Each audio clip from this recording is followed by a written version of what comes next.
Bismillahirrahmanirrahim. Assalamualaikum warahmatullahi wabarakatuh. Perkenalkan, nama saya Anya Asrani dari kelas Pendidikan Biologi A, jurusan Biologi Fakultas Matematika dan Ilmu Pengetahuan Alam.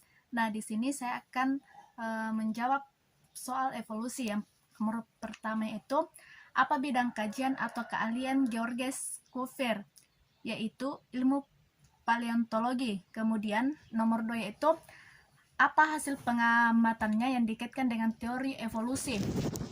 Jadi, hasil pengamatan yang dikaitkan dengan teori evolusi adalah bahwa setiap stratum ditandai dengan suatu kelompok spesies fosil yang unik, dan semakin dalam atau semakin tua stratum, maka semakin berbeda flora dan fauna, sehingga dari stratum ke stratum spesies baru muncul dan spesies lama akan menghilang. Kemudian apa kesimpulan dari hasil pengamatannya adalah bahwa setiap batas di antara strata berhubungan dengan suatu masa terjadinya bencana alam seperti banjir, kekeringan, dan kemarau hebat yang memusnahkan banyak spesies yang hidup di sana pada masa itu. Ia juga mengajukan teori katastrofisme, bahwa kejadian di masa lalu terjadi tiba-tiba.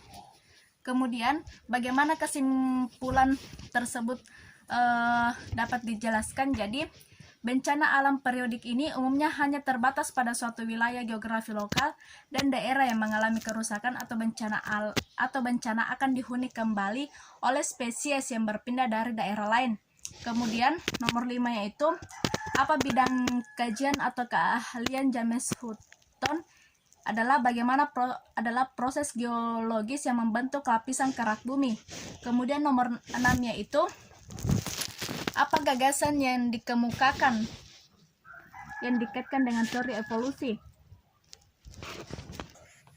Jadi, gagasan yang dia kemukakan adalah bahwa tebing yang terbentuk oleh sungai yang memotong bebatuan dan batuan sedimen dengan fosil hewan lautnya terbentuk dari partikel-partikel yang telah terkena erosi dari daratan yang dibawa oleh sungai ke lautan, dan juga menjelaskan sifat dan ciri geologis bumi dengan teori gradualisme yang bertahap, yang mengandung bahwa perubahan mendalam dan nyata merupakan produk kumulatif proses yang berlangsung lambat tetapi konstan atau terus-menerus.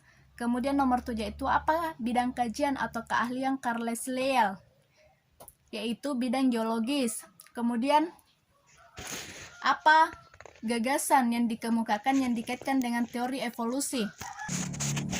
Gagasannya itu prinsip uniformitasme yang menyatakan bahwa mekanisme perubahan selalu sama sepanjang waktu.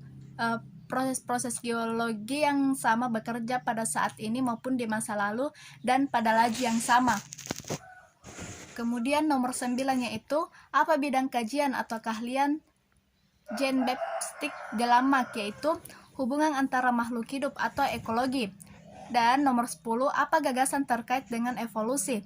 Gagasan yang pertama itu menjadi lemah, bahwa bagian tubuh yang sering digunakan menjadi lebih besar dan kuat, sementara yang jarang digunakan, contohnya yaitu ia menyebutkan jerapah dengan meregangkan lehernya untuk mencapai dedaunan di cabang yang tinggi.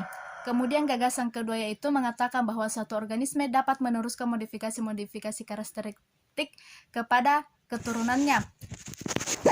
Kemudian nomor 11 yaitu berdasarkan apakah dia menjelaskan gagasannya tersebut, yaitu membandingkan spesies masa kini dengan bentuk-bentuk fosil dengan melihat beberapa garis keturunan dan masing-masing memberikan urutan kronologis dari fosil yang lebih tua hingga fosil yang lebih muda yang menuju ke spesies modern. Kemudian nomor 12 yaitu prinsip-prinsip apa saja yang diajukan oleh Lamarck, yaitu yang pertama use menggunakan dan diuse atau tidak menggunakan, dan pewarisan sifat-sifat yang diperoleh. Kemudian nomor 13 yaitu apa bidang keahlian Charles Darwin, yaitu bidang keahliannya yaitu seleksi alam. Kemudian nomor 14 yaitu gagasannya adalah Darwin menyadari bahwa menjelaskan adaptasi-adaptasi penting untuk memahami evolusi, dengan bagaimana adaptasi muncul akan berpusat pada seleksi alam atau natural selection, merupakan suatu proses tempat individu dengan sifat warisan tertentu memiliki banyak keturunan daripada individu-individu dengan sifat lain. Kemudian nomor 16 yaitu bagaimana Darwin bisa mendapatkan tersebut. Jadi, selama pelayaran yang Darwin lakukan di beach, Darwin mengamati banyak contoh adaptasi.